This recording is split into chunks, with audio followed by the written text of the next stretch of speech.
जय जगन्नाथ बंधुगण आज आम जानिबा 9 फेब्रुआरी 2025 रविवार दिन द्वादश राशि राशिफल विषय। यह दैनिक राशिफल चंद्रंको गोचर गणना को नहीं आधारित एवं चंद्रंको गोचर गणना आम जीवन में बहुत प्रभाव पकई थाए। तो आसंतु सर्वप्रथमे जानिबा आजिर तिथि और राशि नक्षत्र विषय। आज होची 9 फेब्रुआरी 2025 रविवार माघ शुक्ल पक्ष द्वादशी रात्र 7 घंटा 26 मिनिट गते त्रयोदशी। आज आरद्रा नक्षत्र संध्या 5 घंटा 53 मिनिट गते पुनर्वसु नक्षत्र। आज मिथुन चंद्र अहोरात्र। आजिर पर्वोत्सव बराह द्वादशी। आजिर शुभ बेला दिवा 7 घंटा 13 मिनिट रु दिवा 10 घंटा 15 मिनिट पर्यंत। आजिर सूर्योदय प्रातः 6 घंटा 28 मिनिट। आजिर सूर्यास्त संध्या 5 घंटा 48 मिनिट। आज कन्या राशि पुरुष और कुंभ राशि महिला मानक घात चंद्र एवं मेष राशि घात बार। आज पोई और मसूर खाइबा निषिद्ध। तो बंधुगण आसंतु जानिबा आजिर राशिफल विषय। ता पूर्वर आम चैनल को जो मैंने नुआ करी आछंती तले थिवा लाल रंगर सब्सक्राइब बटन को दबाई आम चैनल को सब्सक्राइब करंतु और पाखरे थिवा घंटी बटन को दबाई ऑल रे सिलेक्ट करंतु काहेकि ना आमे अपलोड करिथवा प्रत्येक वीडियो रो नोटिफिकेशन आपण सर्वप्रथमे पाई परिबे। तो प्रथमे जानिबा मेष राशि विषय। आपणक तृतीय स्थान रु चंद्रदेवंक गोचर आपणको सफलतार आउ किछि सुजोग प्रदान करिबा। व्यवसाय दृष्टि किछि क्षुद्र यात्रा लाभदायक प्रमाणित हेबा। आपण निज भितरे एक नुआ सकारात्मक ऊर्जा अनुभव करिबे। भाई और भौणी मानक सहयोग रे आपणकर समस्त कार्य सफलतार सहित संपन्न हेब। पारिवारिक सुख समृद्धता वृद्धि पाइब एवं जीवन साथी पूर्ण समर्थन प्राप्ति हेब। विदेशरू किछि उत्तम खबर मिलिबारु मन प्रसन्न रहिब। बड़ भाई मानकर विशेष समर्थन आपणक अग्रगतिर कारण हेब एवं पितांक स्वास्थ्य प्रति विशेष जत्न नेबार आवश्यकता रहिछि। आर्थिक स्थितिर उन्नति हेब किंतु पारिवारिक खर्च रे वृद्धि आपणको मानसिक चिंतित करिब। सेथिपई अनावश्यक खर्चरू आपण दूरे रुहंतु। आपण धार्मिक आध्यात्मिक कार्य रे भाग नेबे। सहयोगी मानक ठारू लाभ मिलिबार योग रहिछि एवं स्वास्थ्य अवस्था रे उन्नति हेब किंतु सतर्कता बजाय रखंतु। आज आपण वृद्ध व्यक्ति सहायता करंतु शुभ फल पाइबे। वृष राशि आपणक द्वितीय भाव रे चंद्रदेवंक गोचर आपणक वाणी को प्रभावशाली करिब एवं आपणक व्यक्तित्व रे एक नूतन आकर्षण हेब। लोक माने आपणक ठारू परामर्श एवं मार्गदर्शन प्राप्त करिबे। वक्तृत्व एवं लेखनी संबंधित व्यवसायर ख्याति विस्तार हेब एवं नूतन सुजोग मिलिब। आपणक वाणीर मधुरता आपणक संपर्क रे एक नूतन सतेजता आनिब। पारिवारिक जीवन रे सुख एवं समृद्धता आसिब। आपण जीवन साथी ठारू सम्मान प्राप्त करिबे। सान भाई भौणी ठारू स्नेह पाइबे एवं सेमाने आपणको अनुसरण करिबे। प्रेम संबंध पई समय उत्तम अनुकूल रहिछि एवं पूर्वरु लागि रहितवा दूरत्व दूर हेब। आर्थिक स्थिति उत्तम हेबाकु लागिब। आयर नूतन स्रोतरु धन प्राप्तिर योग रहिछि। अधिकारी वर्गरु आपणक कार्य को सम्मान प्राप्ति हेब। छात्र छात्री माने निजको उपयुक्त भाव रे प्रकाश करिबाकु समर्थ हेबे एवं उन्नतिर मार्ग प्रशस्त हेब। आपणक कार्य सबुठारे प्रशंसित हेब। स्वास्थ्य अवस्था उत्तम अनुकूल रहिछि एवं श्वास संबंधित रोग रे सुधार आसिब। आज आपण सूर्यदेवंकु जल अर्पण करंतु शुभ फल पाइबे। मिथुन राशि आपणक राशि स्थान रे चंद्रदेवंक गोचर आपणक व्यक्तित्व रे धैर्य तथा संयम भली गुणर समावेश करिब। आपणक वर्धित आत्मविश्वास भविष्यत रे कठिन परिस्थिति सहित लड़िबार क्षमता प्रदान करिब। आपणकर बंधुमित्र आपणक पई सहायक हेबे। विदेशरू कौनसी प्रकार सुखद समाचार प्राप्ति हेब। कार्य क्षेत्र रे जीवन साथी परामर्श सहायक हेब एवं जीवन साथी सहित संपर्क रे प्रगाढ़ता आसिब।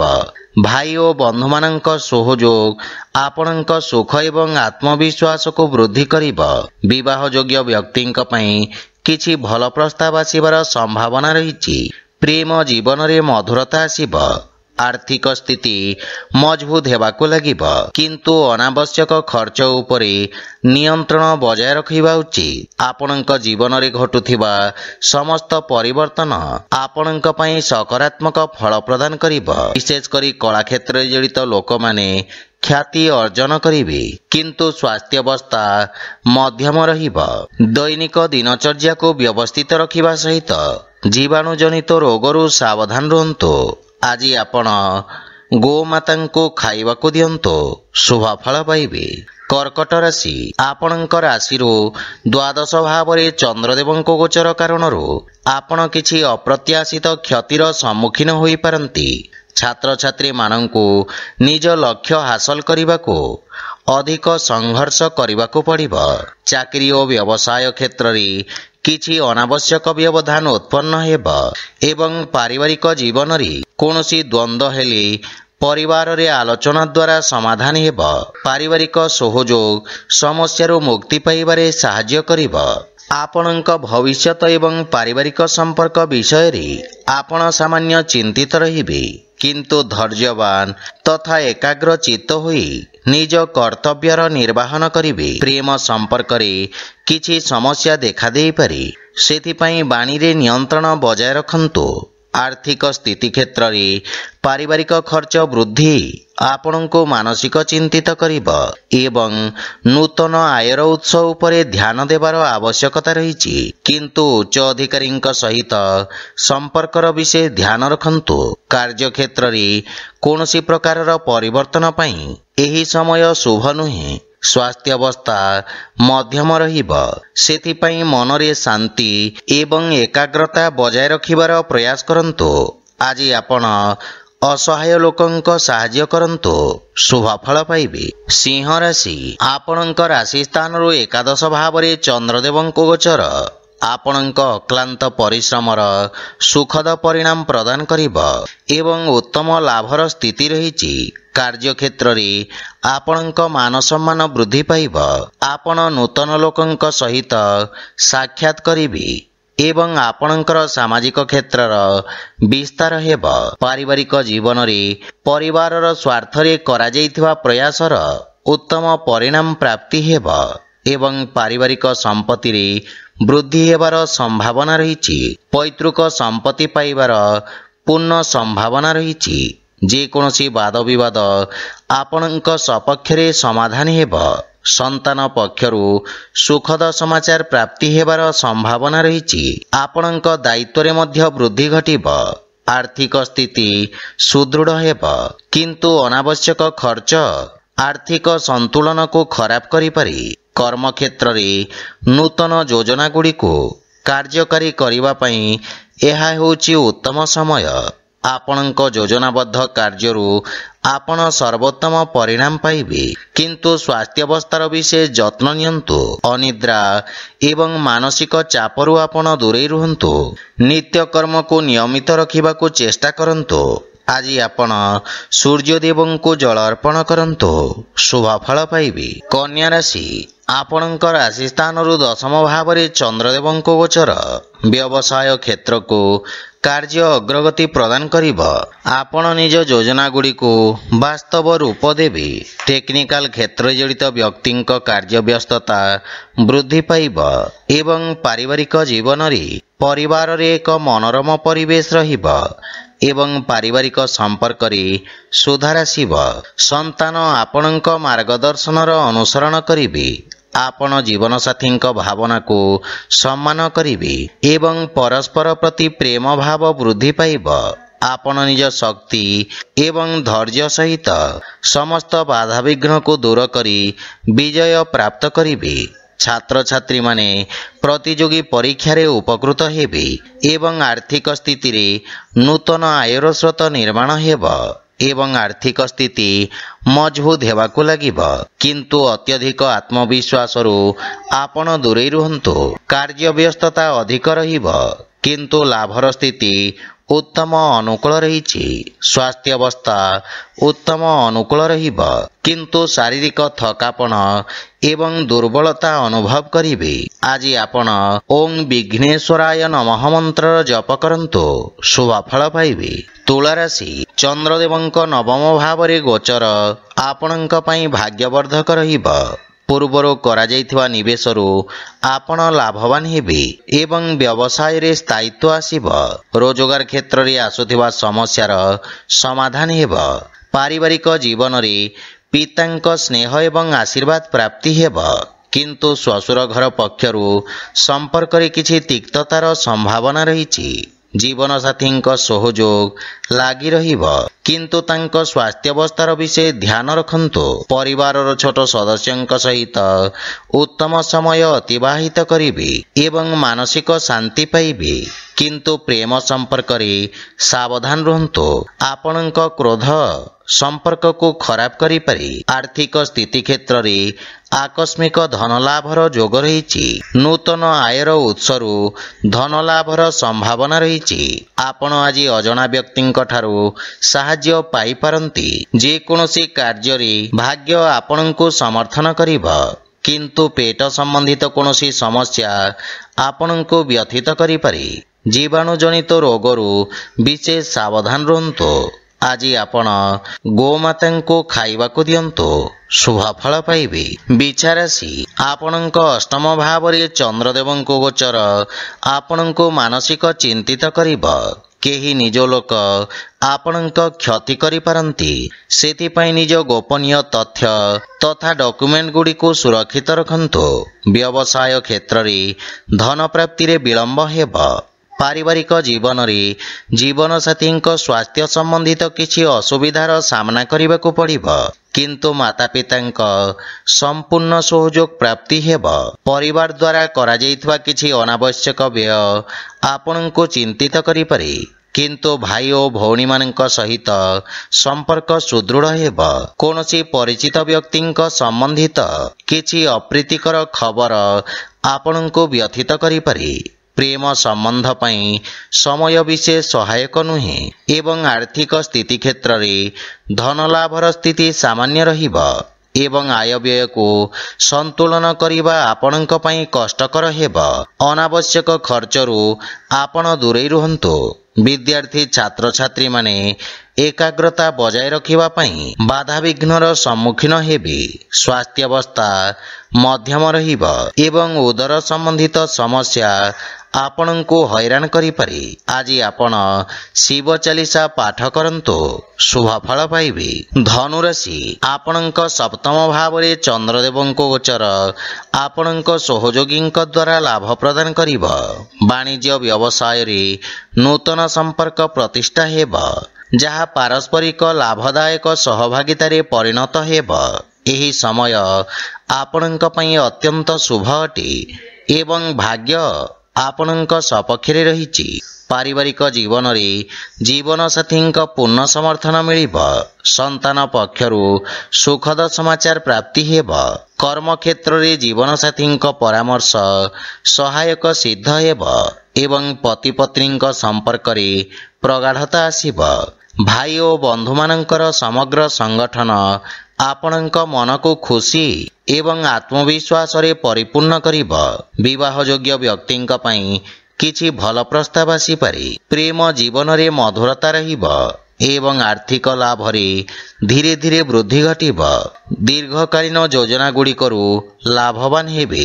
ଯୋଜନାବଦ୍ଧ ଉପାୟରେ କରାଯାଇଥିବା ସମସ୍ତ କାର୍ଯ୍ୟ ସର୍ବୋତ୍ତମ ସଫଳତା ହାସଲ କରିବ ଏବଂ ଆପଣଙ୍କ ସାମାଜିକ କ୍ଷେତ୍ରର ବିକାଶ ହେବ। ନୂତନ କାର୍ଯ୍ୟର ରୂପରେଖା ପ୍ରସ୍ତୁତ କରିବେ। ଆପଣ ସ୍ୱାସ୍ଥ୍ୟ ସମ୍ବନ୍ଧିତ ସମସ୍ୟାରୁ ମୁକ୍ତି ପାଇବେ ଏବଂ ମାନସିକ ସୁଖ ଓ ଶାନ୍ତି ଅନୁଭବ କରିବେ। ଆଜି ଆପଣ ସୂର୍ଯ୍ୟଦେବଙ୍କୁ ତିଳ ମିଶ୍ରିତ ଜଳ ଅର୍ପଣ କରନ୍ତୁ, ଶୁଭ ଫଳ ପାଇବେ। ମକର ରାଶି, ଆପଣଙ୍କ ରାଶି ସ୍ଥାନରୁ ଷଷ୍ଠ ଭାବରେ ଚନ୍ଦ୍ରଦେବଙ୍କ ଗୋଚର ଆପଣଙ୍କୁ ବ୍ୟବସାୟର କ୍ଷତିପୂରଣ କରିବାର ସୁଯୋଗ ପ୍ରଦାନ କରିବ। କାର୍ଯ୍ୟକ୍ଷେତ୍ରରେ କ୍ରମାଗତ ପରିବର୍ତ୍ତନ ଆପଣଙ୍କ ନିଜ ରଣନୀତି ବିଷୟରେ ପୁନର୍ବିଚାର କରିବାକୁ ପ୍ରେରିତ କରିବ, କିନ୍ତୁ ଆବଶ୍ୟକ ପରିବର୍ତ୍ତନ ଲାଭଦାୟକ ହେବ। ବିଦ୍ୟାର୍ଥୀ ଛାତ୍ରଛାତ୍ରୀମାନେ କିଛି ନୂଆ ଶିଖିବାର ଅବସର ପାଇବେ ଏବଂ ଏହାକୁ ବ୍ୟବହାରିକ ଭାବରେ ବ୍ୟବହାର କରିବେ। ପାରିବାରିକ ଜୀବନରେ ଜୀବନସାଥୀଙ୍କ ସହିତ ସମ୍ପର୍କରେ ମଧୁରତା ଆସିବ ଏବଂ ପରସ୍ପର ଭିତରେ ଥିବା ଭୁଲ ବୁଝାମଣା ଦୂର ହେବ। ପ୍ରେମ ଜୀବନରେ ଏକ ନୂତନ ଆରମ୍ଭ କରିବେ ତଥା ସମ୍ପର୍କ ଅଧିକ ଶକ୍ତିଶାଳୀ ହେବ। ପିତାମାତାଙ୍କ ଆଶୀର୍ବାଦରେ ଯେକୌଣସି ନୂତନ କାର୍ଯ୍ୟ ଆରମ୍ଭ କରନ୍ତୁ, ସଫଳତା ପାଇବେ, କିନ୍ତୁ ସନ୍ତାନଙ୍କ ଶିକ୍ଷା ଓ ଭବିଷ୍ୟତ ସମ୍ବନ୍ଧିତ ଚିନ୍ତା ଆପଣଙ୍କୁ ବ୍ୟଥିତ କରିପାରେ। ଆର୍ଥିକ ସ୍ଥିତି ମଜବୁତ ହେବାକୁ ଲାଗିବ ଏବଂ ଆଂଶିକ ଲାଭ ମଧ୍ୟ ପାଇପାରିବେ। ରାଜକୀୟ କାର୍ଯ୍ୟ ପକ୍ଷରୁ ରୋଜଗାର କରିବାରେ ସଫଳତା ମିଳିବ ଏବଂ ଆପଣଙ୍କ ସମସ୍ତ ବ୍ୟବସାୟିକ ଦାୟିତ୍ୱ ତୁଲାଇବାରେ ଆପଣ ସଫଳ ହେବେ। ସ୍ୱାସ୍ଥ୍ୟାବସ୍ଥା ସାମାନ୍ୟ ଦୁର୍ବଳ ରହିବ। ରକ୍ତଚାପ ସମ୍ବନ୍ଧିତ ରୋଗୀ ସ୍ୱାସ୍ଥ୍ୟାବସ୍ଥାର ବିଷୟ ଧ୍ୟାନ ରଖନ୍ତୁ। ଆଜି ଆପଣ ହନୁମାନ ଷ୍ଟକ ପାଠ କରନ୍ତୁ, ଶୁଭ ଫଳ ପାଇବେ। କୁମ୍ଭ ରାଶି, ଆଜି ଆପଣଙ୍କ ପଞ୍ଚମ ଭାବରେ ଚନ୍ଦ୍ରଦେବଙ୍କ ଗୋଚର ଆପଣଙ୍କ କାର୍ଯ୍ୟକ୍ଷେତ୍ରରେ କୌଣସି ପରିଚିତ ବ୍ୟକ୍ତିଙ୍କ ମାଧ୍ୟମରେ ଲାଭର ସ୍ଥିତି ପ୍ରଦାନ କରିବ। ଛାତ୍ରଛାତ୍ରୀମାନେ ସେମାନଙ୍କର ସମୟର ସମ୍ପୂର୍ଣ୍ଣ ଉପଯୋଗ କରିବାରେ ସକ୍ଷମ ହେବେ ଏବଂ ଏହି ସମୟ ମଧ୍ୟରେ ନୂତନ ଜ୍ଞାନ ଏବଂ ଅଭିଜ୍ଞତା ହାସଲ କରିବେ। ପାରିବାରିକ ଜୀବନରେ ସନ୍ତାନଙ୍କ ଉନ୍ନତିରେ ଆପଣ ବିଶେଷ ଆନନ୍ଦ ପ୍ରାପ୍ତ କରିବେ ଏବଂ ସନ୍ତାନ ଆପଣଙ୍କ ଆଜ୍ଞାକାରୀ ହେବେ। ଭାଇ ଓ ଭଉଣୀମାନଙ୍କ ସହଯୋଗରେ ଆପଣଙ୍କର ସମସ୍ତ କାର୍ଯ୍ୟ ସଫଳତାର ସହିତ ସମ୍ପନ୍ନ ହେବ। ପରିବାରରେ ସୁଖ ସମୃଦ୍ଧି ଲାଗି ରହିବ ଏବଂ ଜୀବନସାଥୀଙ୍କ ପୂର୍ଣ୍ଣ ସମର୍ଥନ ପାଇବେ ତଥା ବିଦେଶରୁ କିଛି ଭଲ ଖବର ପାଇ ମନ ଖୁସି ହେବ। ବଡ଼ ଭାଇଙ୍କ ବିଶେଷ ସମର୍ଥନ ଆପଣଙ୍କ ଅଗ୍ରଗତିର କାରଣ ହେବ, କିନ୍ତୁ ପିତାଙ୍କ ସ୍ୱାସ୍ଥ୍ୟ ପ୍ରତି ବିଶେଷ ଯତ୍ନ ନେବାର ଆବଶ୍ୟକତା ରହିଛି। ଆର୍ଥିକ କ୍ଷେତ୍ରର ଅଭିବୃଦ୍ଧି ହେବ, କିନ୍ତୁ ପାରିବାରିକ ଖର୍ଚ୍ଚରେ ବୃଦ୍ଧି ମାନସିକ ଚାପ ଉତ୍ପନ୍ନ କରିପାରେ। ସ୍ୱାସ୍ଥ୍ୟାବସ୍ଥାରେ ଉନ୍ନତି ହେବ, କିନ୍ତୁ ସତର୍କତା ବଜାୟ ରଖନ୍ତୁ। ଆଜି ଆପଣ ବଜରଙ୍ଗ ବାଣ ପାଠ କରନ୍ତୁ, ଶୁଭ ଫଳ ପାଇବେ। ମୀନ ରାଶି, ଆପଣଙ୍କ ଚତୁର୍ଥ ଭାବରେ ଚନ୍ଦ୍ରଦେବଙ୍କ ଗୋଚର ଆପଣଙ୍କୁ କିଛି ମାନସିକ ଚାପ ପ୍ରଦାନ କରିବ। କାର୍ଯ୍ୟକ୍ଷେତ୍ରରେ ଏକାଗ୍ରତା ବଜାୟ ରଖିବାରେ ଅସୁବିଧାର ସାମ୍ନା କରିବାକୁ ପଡ଼ିବ। ବ୍ୟବସାୟରେ ଲାଭ ପ୍ରତି ସତର୍କତା ବଜାୟ ରଖନ୍ତୁ।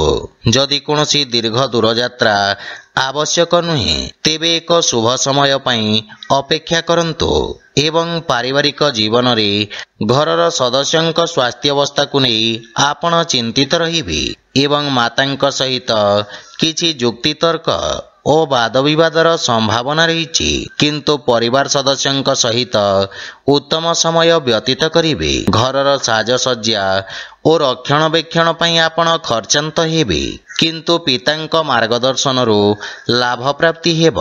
ଶ୍ୱଶୁର ଘର ପକ୍ଷରୁ ସମ୍ପର୍କରେ ମଧୁରତା ଆସିବ ଏବଂ ଆର୍ଥିକ ସ୍ଥିତି କିଛି ମାତ୍ରାରେ ଚାପଗ୍ରସ୍ତ ରହିପାରେ।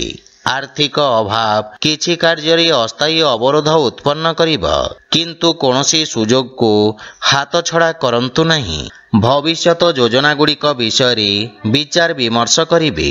ବାଣିଜ୍ୟ ବ୍ୟବସାୟ କ୍ଷେତ୍ରର ବିସ୍ତାର ପାଇଁ ଯୋଜନାଗୁଡ଼ିକ ଉପରେ କାର୍ଯ୍ୟ କରିବେ, କିନ୍ତୁ ମନକୁ ଏକାଗ୍ର ତଥା ଶାନ୍ତ ରଖିବାର ପ୍ରୟାସ କରନ୍ତୁ। ଆଜି ଆପଣ ଭଗବାନ ଶ୍ରୀ ଜଗନ୍ନାଥଙ୍କ ଉପାସନା କରନ୍ତୁ, ଶୁଭ ଫଳ ପାଇବେ। ତ ବନ୍ଧୁଗଣ, ଏହା ଥିଲା ଆଜିର ରାଶିଫଳ ବିଷୟରେ। ଯଦି ଭିଡ଼ିଓଟି ଆପଣମାନଙ୍କୁ ଭଲ ଲାଗିଥାଏ, ଲାଇକ୍, ସେୟାର ଓ କମେଣ୍ଟ କରି ଜଣାନ୍ତୁ ଏବଂ ଆମ ଚ୍ୟାନେଲକୁ ସବସ୍କ୍ରାଇବ୍ କରନ୍ତୁ। ଜୟ ଜଗନ୍ନାଥ।